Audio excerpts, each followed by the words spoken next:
Alrighty, ladies and gentlemen, boys and squirrels, everybody of the wonderful, wonderful internet world. Alright, we are looking at a tire here. That is a 3110-5015 Goodyear Wrangler Assurance Authority. Alright, yeah. Back to previous strain of thought here. Alright, y'all can see that set of numbers right there, DOT. Then it'll have some bullshit. Last four digits, that 1215, that was the 12th week of 2015 that this tire was made. That's one of the things you need to look for when you're buying used tires off, whether it be Marketplace, your buddy, your local little mom and pop tire shop, neighborhood crackhead, wherever you get your used tires. That date right there, that's 2015. Most of your like big chain tire shops, stuff like that, cannot work on tires that are over 10 years old. Just throwing that out there. And that's that set of numbers right there with that 4-digit number there at the end. That's what you go off of on that. And you also got, you know, your tread depth and stuff like that. We'll get into that on a later video. This tire right here is the passenger rear off the boys 1976 Chevrolet square body ship box here, or the old C10. And it keeps going flat. I got it out there. I hosed all the mud off of it and blah blah blah. It's got a bead leak. There's a couple different ways we can fix that. We'll get into that probably in the next 3-minute video. I might use this footage to make a long format video. I'm not sure yet, but I might set up the little phone stand for my camera so I can you know, record me running the old tire machine. Which, granted, right now I've got everything running off my small compressor, or my brother's small compressor rather. Big compressor, yeah, it still works, but it doesn't quite work right. I've got to figure some stuff out on it. But yeah, that's where we're at. That's what we're doing at Hammered Monkey Garage today. Is we're playing Hammered Monkey Tire Shop. All right, guys. Yeah. Anywho, I got my little camera stand here set up, trying to get you all a flattering angle. Or maybe I'm not quite in the way here. It's about the 3rd or 4th rendition of my little cell phone stand. Alright guys, I'm going to hook air up. The air compressor is going to be kicking off and on.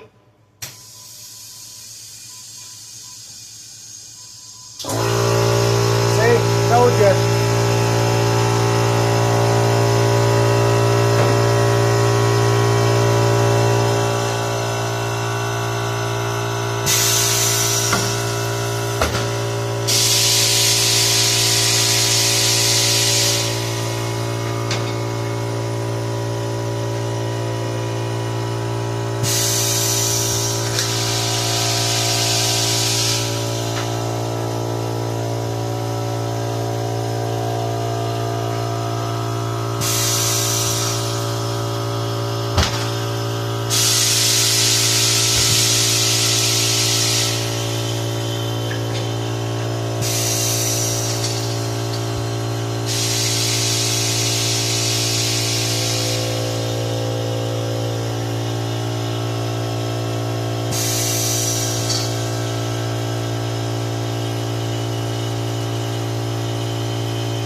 another little video clip here, so I'll be right back. That is, well, my air pressure don't stay as good as I need it. I'll explain here in a minute.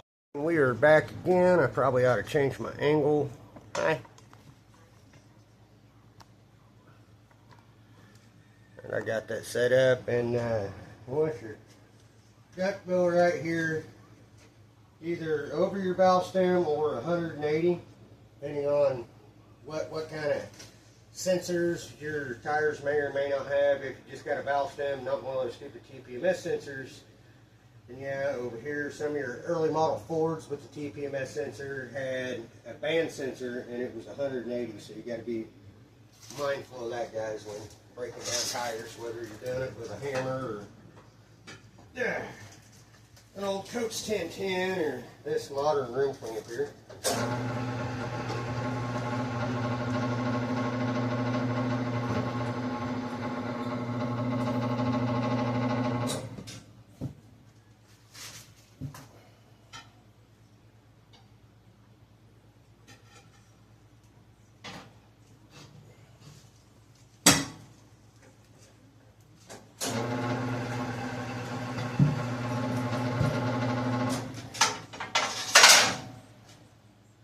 Yeah, we got a lot of dirt and breath in here. Alright guys, and that's how easy it is to use one of the modern room cleanup tire machines. Hope you enjoy this. Like I said, I might go ahead and piece all this shit together into a long format video. I might go live later today or tomorrow. Don't know. Alright guys, have a good one. Alrighty here guys, cleaning up this rim here. Like I said, I don't know if I'm going to just use this as a bunch of little short videos or whatever, or if I'm going to just piece them all together into a long one. I'll figure that out. But all I could find to clean the rust and crap off this rim was some steel wool. It's going to take a lot more elbow grease. And I've already been, you know, sitting here working it in that spot right there where you're starting to see bare metal for a minute. Not the ideal way to clean it up, but it will do the job good enough to get the job done. All I'm trying to do is at least knock the big stuff off of here, kind of smooth it down just a little bit. They have this really amazing product called Bead Seal.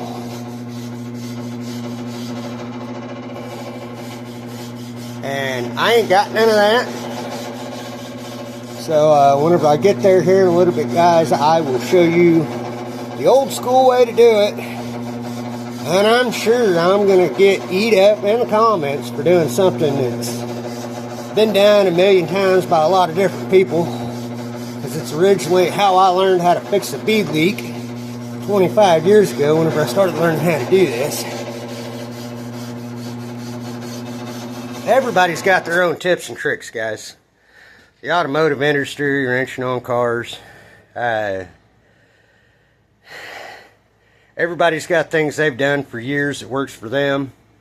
Just like me, I've got things I've done for years that works for me. And occasionally, guys, me and my stepbrother put something out there just to be kind of funny. And instead of going through and using my brain and trying to figure out, you know, good words to use and stuff like that, guys, the comments I'm just going to go to addressing with videos. Alright, guys. Thank you. Y'all put it back up there. Yeah, y'all can kind of see the valve stem here. Take it out of your way. I know they make fancy tools for, you know, removing these and putting them in. I'm going to show you what I do. You get your wire cutters.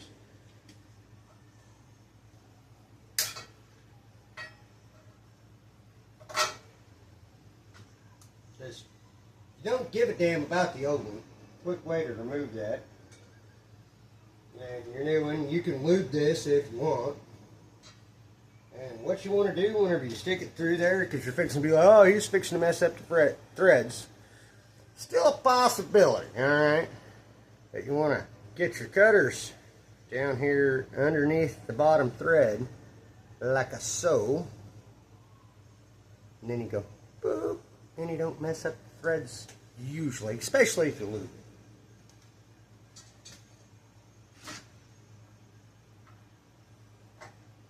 Alright, and that works like a charm. I'll get a close-up later to show you. And I'll do that right now. I just put those in the wrong spot. That's gonna kick my butt later.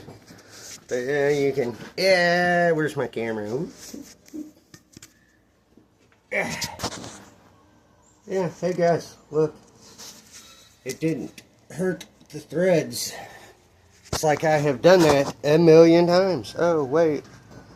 Guys, I currently work in one of those fancy multi-billion-dollar lube shops. I do that 100 times a day. Well, not quite as much anymore, because most cars have that pesky TPMS sensor, which is either located right here, you know, on the bottom of the valve stem, or if it's an early Ford, it'll have steel band that goes around here, which when you're breaking your tire down, you look for that steel band, and it'll be at 180 degrees.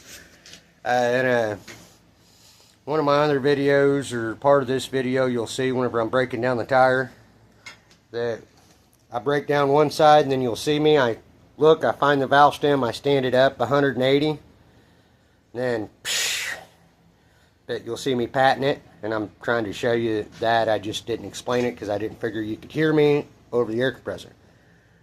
Alright guys, hope somebody's enjoying watching this shit. Put back in here. Alright guys, fixing to mount that on there. I cleaned her up with steel wool, done a short little video on how not to put in a valve stem. I'm fixing to mount the tire back on the rim, and you can clearly see there that is a generous portion of grease there. Guys, I've been using grease to fix speed leaks for 20 freaking years. I know they have actual stuff on the market. I've got a buddy that uses uses RVT or black RVT or whatever RVT he has laying around. Alright, the first thing we want to do is get the valve stem in a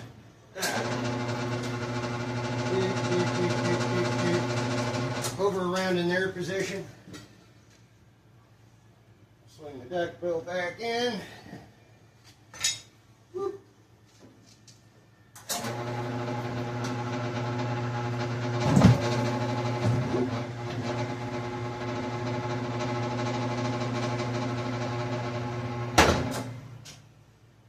Alrighty, there's the duck bill.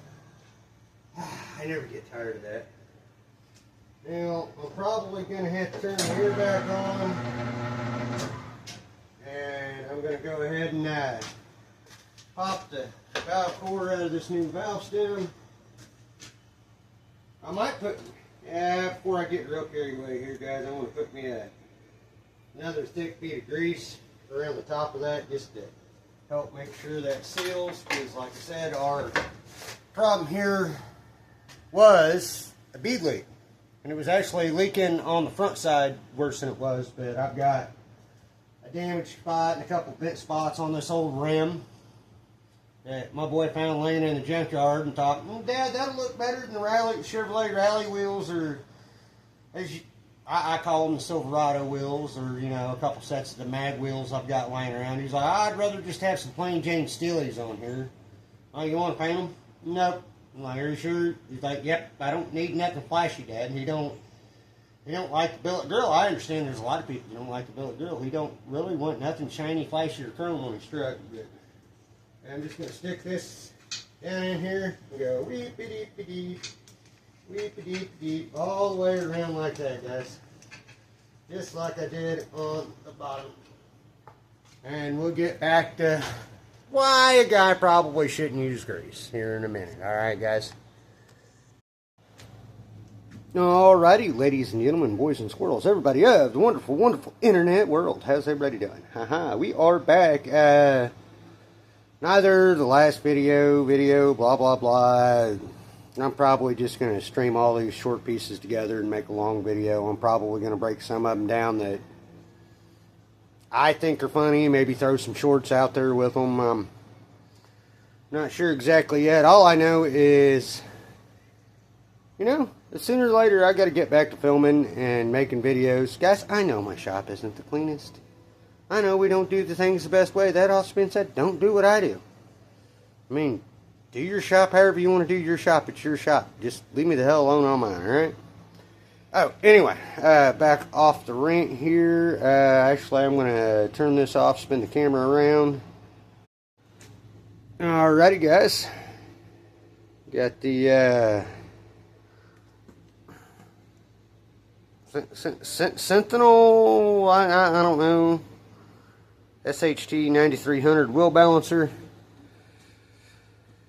Put that on there. I mean, you know, yeah, if you know how to use a wheel balancer, you know how to use a wheel balancer. If you don't, you know what, maybe eventually I'll do a video setting it up if I haven't already. But anyway, got it on there, got it set up, and spun it. I'm 1.25 ounces off on the inside and a 1/2 ounce off on the outside. So, I mean, she's pretty good. I mean, that's not good. Now I just gotta dig through my wheel weights here. Well, that's a 150. Aha! 50 ounce wheel weight, or 1/2 ounce wheel weight. I'm gonna get that hammered on there, and I'll be back whenever I'm done balancing this out. All right, guys. Alrighty, guys, I got the outside zeroed. I just smacked on the wheel weight. It's not the correct wheel weight for this rim, but it was the correct on the weight. So it may come zinging off there at like 55 mile an hour here in a second. Let's push the button, spin it. I'll show y'all doing that at least. I mean, who knew it would take me going in the hole and getting fancy new equipment to get me motivated to start doing videos again, guys. This Seminole, I don't know how to pronounce it, but this El Cheapo, foreign made probably, I don't know, I got it from like, I ordered it, it come from New Jersey. It and the tire machine over there. But yeah, it's not like the Coach 1400 balancers that I use at work, but so far it seems to be doing a good job. Got it set up so I can do the double hammer-on weights. I got to get in the book and do some book learning, probably get my buddy Heath from Visions Automotive out here to help me set it up so I can do like the hammer on the inside, sticky on the outside, double sticky stuff. But alright, guys, I've already mounted and balanced several tires with this setup. But alright, guys, hope you all enjoy this. Like, share, and subscribe. I said I was going to get to it. I can't remember if I got back into it on the video or not. It was explained to me one time by an old man that the reason why you really don't want to use grease for bead seal or tire lube is eventually over time it's supposed to degrade and break down the rubber. Now, I learned that trick from a guy that had been doing it for God only knows how long. He's like, yeah, it could, but most tires don't last that long. Granted, that tire I was showing in the video, it is from 2015, and I bought that tire brand new in 2015. It was on a truck. Shortly after that, the truck went down on me. I wound up ripping it into a million freaking pieces and kind of parting it out a little bit. Eventually the truck will be on the channel and whatever. Basically the tires were, well, close to brand new. I mean, they're almost like brand new. They're like 10 years old, but they're still, you know, good tread, stuff like that. Yeah, now over the time the rubber has gotten a little hard, which I think that's one of the legal reasons why you're not supposed to run old tires. I mean, I've been doing it my whole life, and yes, I will say this, there is a difference in how a vehicle rides and drives a little bit, old tires versus new tires. Generally with the new tires, you have just a lot less issue, but you know, sometimes you just got to get what you can get just to get by. Alright guys, like, share, and subscribe. Sorry about the rant. Nobody will probably make it this far into the video, especially if I do a long video. So yeah, I think I'm going to piece all those video clips that I've done together in one long video and just kind of periodically kind of post them throughout the week, trying to hit algorithms. Alright guys, hope everybody's having a good day.